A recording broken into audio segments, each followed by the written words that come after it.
Oke guys, welcome back again with me, Jeremy Sangkoso.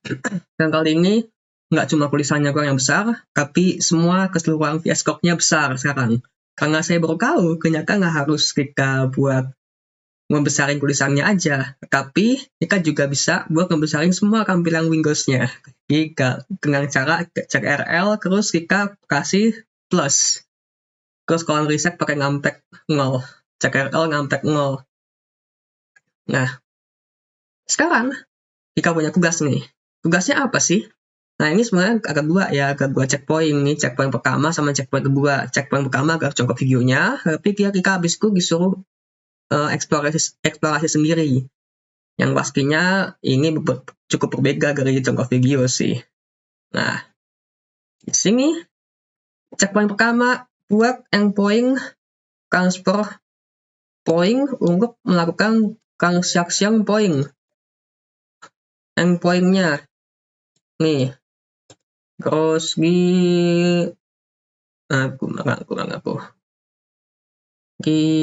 sini transfer point. Oke ya, aman. Terus juga pastikan proses pengurangan poin dari pengirim dan penambang poin ke penerima dalam satu transaksi controllernya. Nah, ini controller go increment. Terus implementasikan middleware validasikan agar jumlah poin yang ditransfer harus lebih dari 0. Validasi. Nah, ya udah di bagian kaki barusan. Nah, ini. Nggak boleh kosong. Tuh. Terus harus lebih dari 0.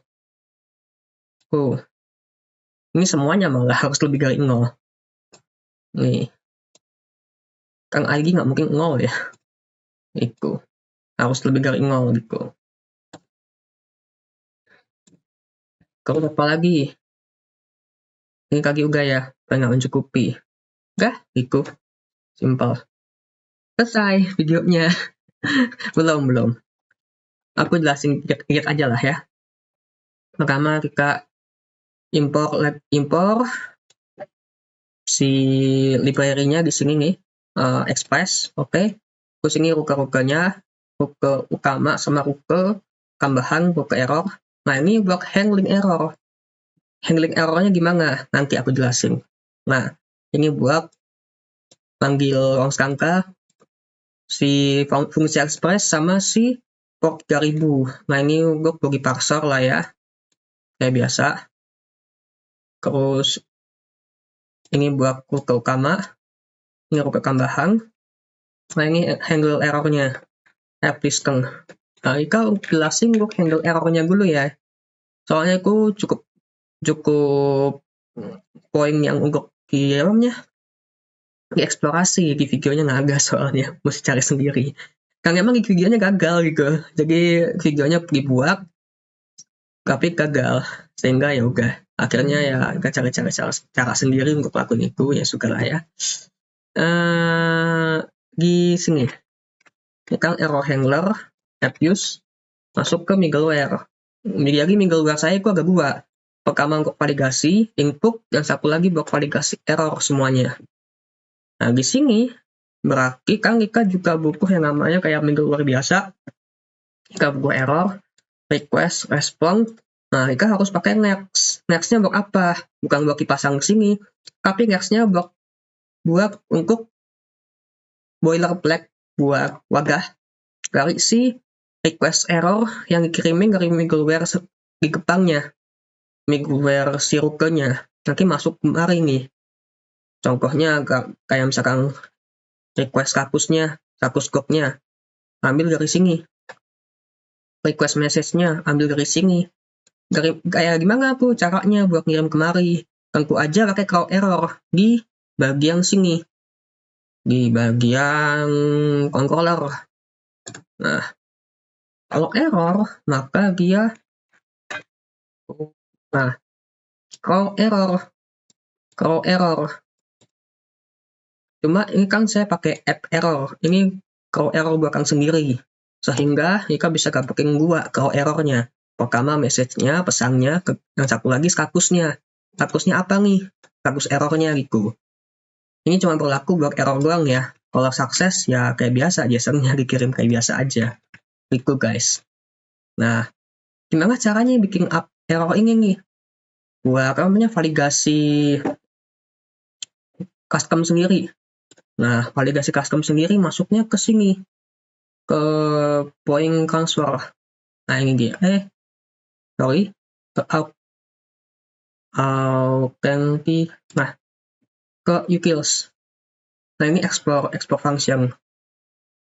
Jadi, kita jalanin si function ini, app error, dengan parameternya itu pesan errornya, pesan defaultnya, terus status clock defaultnya, dengan tipe data-nya string sama number. Karena balik lagi ini capscript ya, harus kasih tipe data-nya setiap kali bikin parameter. Nah, di sini juga maka dari itu kita kembaliin lagi namanya, pertama itu error message-nya apa, kedua kita kembaliin namanya status clock-nya apa, terus ini ini return error itu. Status clock-nya aku juga nggak tahu ya tipe katanya apa ya, mungkin integer kali ya, aku belum ngulik-ngulik lagi. Ini app error. Nah, dari sini maka bisa dilempar ke bagian si middleware lagi, middleware error handler. Kan dia langsung ngirim parameternya kemari tuh ke error ini. Ya udah kita tinggal ambil aja. Jadi jika error yang lama ditimpa sama dia, tempeling itu timpa sehingga kita dapat kalau error yang baru. Errornya kita dapat sama beserta status clock-nya, karena sebelumnya status clock itu nggak ada. Kita nggak bisa ngambil status clock sembarangan. Maksudnya kita bisa ngambil status clock-nya, tapi kita nggak bisa lempar status clock. Nggak kayak error, kan kalau error bisa di throw error. Kalau status clock itu nggak ada, kalau untuk status clock-nya itu nggak ada gitu. Makanya harus bikin sendiri untuk kalau status clock. Nah, kalau yang dicontoh itu pakainya kelas. Nah, di sini aku nggak pakai kelas, makanya aku pakai function biasa aja. Itu guys. Ini error handler. Udah. Poin pertama yang mesti dieksplorasi. Nah, ini kita masuk ke poin untuk yang di videonya. Yang di videonya apa? Nih, poinnya. Di video contoh. Di video contoh itu ada yang namanya untuk tadi apa ya? Lihat dulu. Transaction point. Oh ya, sorry. Transaction point. Nah, di sini kita punya namanya untuk manggil buku utama. Buku utamanya dipanggil di root. Point transfer. Masuk kemari. Sama sini. Kan tadi udah lihat ya validasinya, validasi bogey. Nanti aku jelasin lagi validasi bogey. Nah, di sini intinya bukannya untuk ngepost apa? Transfer point. Jadi dia bisa lempar-lemparan poin nih. Misalnya ini agak transaksi. Bukan saldonya yang dikirim, tapi transferannya berapa yang dikirim ke dalam si dalam si API. Berapa sih transferan yang dikirim itu? Yang dikirim itunya. Ini untuk worker date-nya. Worker date ini user point. Ini buat nampilin aja. Jadi kita bisa mark-in. Ini user punya poinnya berapa sih masing-masing gitu. Jadi istilah kakaknya nggak usah. Kan kalau dicontoh kan harus pakai parameter ID gitu. Masalahnya usernya aja user berapa saya nggak tahu. Angka dari itu ya udah kita pakai lihat semua aja, kita ambil semua aja usernya itu. Gitu guys. Nah, terus untuk sini masuk ke controller. Masuk ke controller. Nah, ini dia. Kita kayak biasa ya. Kita ngambil request response, next function. Ini tipe data lagi. Tipe datanya ini tipe data custom ya. Berarti request response next function ini. Tapi dia makanya type berarti atau interface mungkin. Interface atau type itu. Terus ini Prisma. Dari biasa. Dari client. Ini app error. Dari mana app error ya? Tadi barusan. Untuk bikin si error custom. Nah, ini async functionnya transfer point. request, respon, next kayak biasa. Nah, di sini kan nerima yang namanya beberapa input kan request bagi sender ID-nya siapa, receiver-nya apa, yang ngirim siapa, yang terima siapa, terus bakal yang mau dikirimnya berapa itu. Terus ya kayak biasa aja ya, kita ambil dulu sendernya, receiver-nya kita ambil dulu, by ID, kita ambil dulu kakaknya. Nah, jika block masking kurang, jika ini nul, block masking dulu ya, jika ini nul maka throw error. Jika receiver-nya nul, ini throw error. Nah, ini dia contoh video ya, ini bukan aku yang bikin ya, videonya seperti ini. Jadi aku ngikutin doang untuk yang si validasi di sini. Yang emang bisa di throw error juga sih, jadi nggak usah bikin respon lagi di sini, panjangan. Jadi kokoh ya sebenarnya kalau apa-apa dikasih respon terus di sini. Lebih rapih kayak gini malah. Terus ini sender point. Kalau misalnya poinnya lebih kecil daripada si amount, apa namanya? Amount ini apa si jumlah poin. Kalau di dalam input-nya kan amount, bukan poin. Jadi bisa dibedain sama yang ada di dalam database. Kalau misalnya poin yang ada di dalam database kurang lebih kecil daripada si input poin yang kita masukin, maka ya udah nggak cukup kok. Kok ini poinnya nggak cukup? Apa yang mau kamu kirim? Orang nggak cukup kok gitu. Lalu juga kita bisa namanya langsung pakai si Prisma transaction, bunganya apa? Pertama, supaya bisa ngejalanin 2 query sekaligus. Ya Kak, bisa upgrade punyanya si TF user, upgrade punyanya si siapa nih? Nah, ID punya si sender ID-nya siapa nih? Nah, sender ID punya ID seseorang tuh. Buat ini kita kurangin. Nah, terus di-upgrade. Where receiver ID-nya siapa nih? Siapa yang nge-retrieve, yang nerima? Nah, berarti yang nerimanya kita tambahin gitu, si poinnya. Jadi lempar-lemparan gitu. Nah, itu yang pertama untuk bisa menjalanin 2 query sekaligus. Kedua, supaya dia bisa aman ketika ada yang namanya error itu. Jadi misalnya ini gagal, misalnya ini gagal, ini jalan, ini dibakalin gitu. Nggak bisa contoh kok errornya di sini, simulasi errornya. Sebenarnya sih pas di video kemarin aku bikin yang gini juga transaction, tapi dia nggak pakai namanya fungsi. Dia pakai namanya array langsung. Sama buat ngejalanin buat query sekaligus, tapi dia nggak ada si handle error exception-nya, itu nggak ada. Sehingga kalau misalkan terjadi salah satu gagal ya udah hancur. Ya udah hilang di jalan kakaknya gitu. Kalau pakai ini kan dia karena ada fungsinya gitu. Beda tujuan lah. Gitu guys. Terus kita ngasih request ke hapusnya 201. Apa itu 201? Create. Kalau gue hapus oke. Gitu. Sukses. Amount berhasil di transfer. Catch-nya apa nih? Catch error. Ini next error di filmnya. Jadi gini. Ini kan kita udah dapat error. Kita lempar errornya ke bawah. Ke mana nih? Ke sini kita lemparnya. Nah dari sini ya dapat dong errornya. Semua error dapat. Bisa aja kan langsung kasih responnya di sini. Rescakusnya di sini bisa aja. Cuma kan kita nggak mau. Kita mau lempar lagi rescakusnya ini, respon kakusnya ke depan. Kemana? Ke sini. Nih. Error handlernya kalau gimana? Ya karena ini aku bisa ya berarti masuknya di middleware. Itu kita lempar kemari. Jadi sehingga dia ngebaca yang namanya statusnya dari status code-nya apa yang dikirim, terus message-nya apa. Tuh. Itu aja sih guys, jadi simple sebenarnya, nggak terlalu rumit. Balik lagi ke sini. Ya udah kayak gini untuk yang si controllernya cuma satu doang. Misalnya kita nge-get, kita ambil si user point-nya. Maksudnya kita ambil si usernya lah, data usernya agak berapa nih, jadi Kak bisa mastiin, oh data dari usernya udah berkurang gitu, jadi bisa mastiin gitu lah intinya. Ini juga sama, Kak lempar juga ke depan. Ini error case-nya ini untuk tipe kakaknya, cuma harusnya tipe kakaknya pakai angang, cuma masalahnya pas aku pakai angang kan tipe kakak juga nih angang.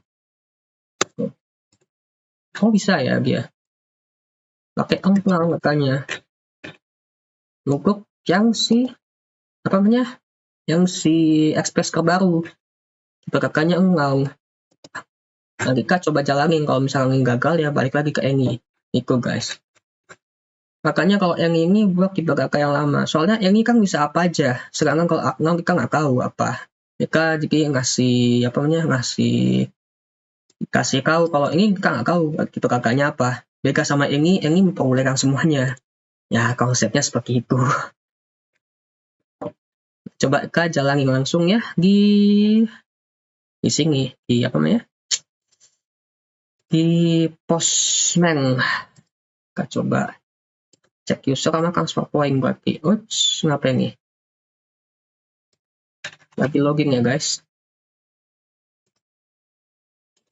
Bentar, aku pindahin dulu tampilannya ke sini.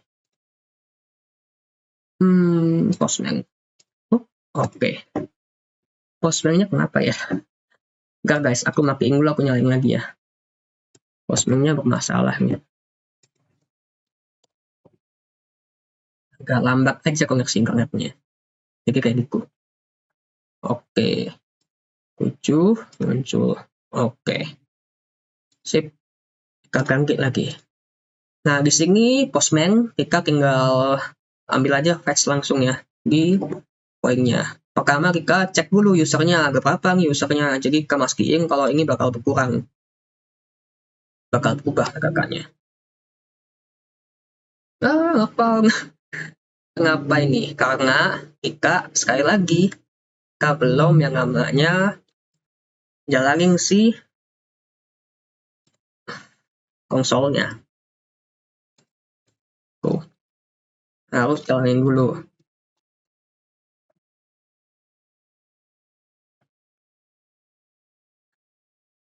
Ini warning ya. Karena ya balik lagi masalah di tipe mogulnya. Oke. Kak bisa ganti ke sini, Kak bilang. Ini kurang besar kali ya. Mesti besarin lagi. Atau gimana? Gue cukup belum? Harusnya sih gue cukup ya. Soalnya giveaway-nya kecil banget kalau kan bilang si Postman. Harusnya sih gue cukup ya. Aku besarin lagi. Zoom in lagi. Gede banget. Coba kelihatan. Oh, jelas banget di sini ya. Oke guys. Enak nih. Takutnya kalian kelihatan kan angkanya di YouTube kecil, apalagi di HP. Lebih kecil lagi layarnya. Di sini kaseng. Bentar. Apa yang salah? Transfer point. Kacek user. Error. Cook not found. Rukenya not found. Enggak guys, agak masalah di bagian rukenya. Ruke not found. Bagi aku agak yang ganti rukenya berarti ya sebelumnya. Transfer points. Users point. API users point. Like users point. Bener apa?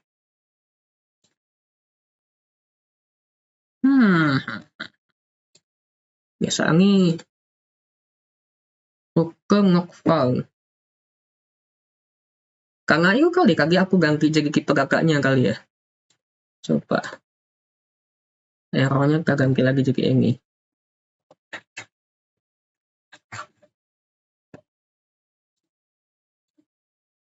Oh masih. Apa yang salah ya? Bentar guys. Oke.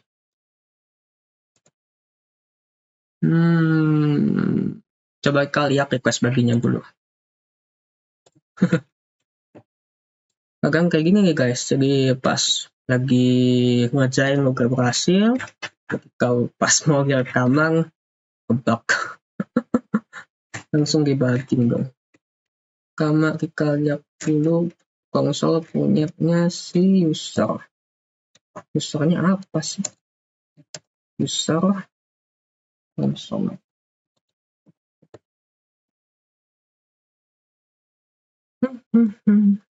users data users, harusnya users aja ya.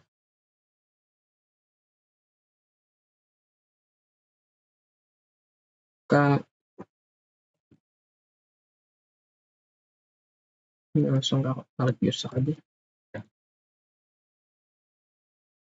Aku mau ini aja sebelum kondisi ya, kahik lagi. Oh, apa nih, harusnya kalau aku knock phone dia nggak bisa mulai konsol sama sekali.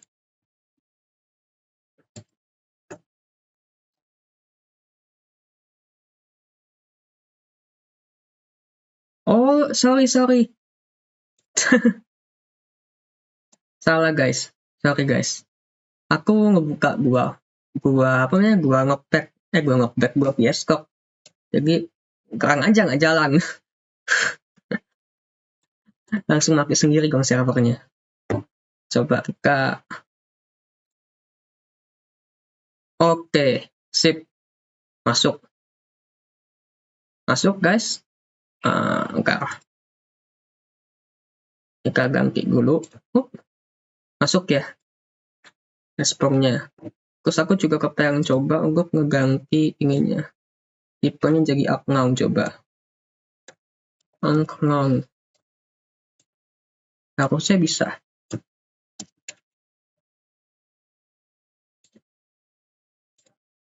Aku ngeganti dulu jadi unknown ya. Dapat ilmu baru nih guys. Unknown, nanti aku cari lagi bedanya apa, tapi ada nyarannya seperti itu. Oke, sekarang kita coba di sini. Harusnya masih jalan. Oke, masih jalan. Misalnya aku salah. Enggak. Lock phone. Atau apa ya? Ya kan kalau misalnya yang bakalan muncul error. Nah, agak sih. Lengthnya yang paling lengthnya 0. Single phone. Ya itulah intinya. Nah, tinggal kita masuk ke si transaction point. Kita ganti dulu ke transfer point sini. Nah, kita pastiin dulu nih. Ini poinnya 0 nih. Wih, poinnya banyak ya. Ini kan 0 nih. Punya backup pertama. Kita coba bagi gong. 99 lah ya. Kita bagi dia ya. Kasih yang. Bagi kakak si sendernya 2. Receiver-nya 1. Mati. Kasih kakaknya 99. Nah, ya oke ya. Nah, kita coba kita send. Nah, sukses. Kita fetch lagi. Oh, oke ya. Misal, kalau kita kasih kakak yang nggak sesuai, AA itu. Masuk ya. Oke. Terus kalau misalnya kita kasih amount-nya lebih, misalnya kita kasih lagi, kita balikin dari 1 ke 2, tapi amount-nya ini 100. Nah, jalan ya. Jadi emang si namanya tipe unknown-nya itu jalan. Meskipun balik lagi, aku masih kurang paham kenapa unknown. Kalau ini kan udah pasti tipe kakak semuanya aku bisa jalan. Kalau unknown itu kakaknya kayak semacam undefined, kayak semacam nggak definisiin lah tipe kakaknya. Kayak gitulah kurang lebihnya. Iya, gitu aja sih paling, mungkin sisanya apalagi validasi udah. Kaks aku sih simpel sih. Kayak gitu. Oke lah ya. Nah, paling di kaks 2-nya nanti. Kaks 2-nya Mungkin logika aku agak berbeda sama di dalam di dalam penerapan soalnya, tapi aku coba dulu ya, mungkin aja benar, mungkin aja gagal gitu. Nanti di task berikutnya. Sampai jumpa lagi video selanjutnya. Bye. Makasih udah nonton ya. Jangan lupa subscribe sama komen.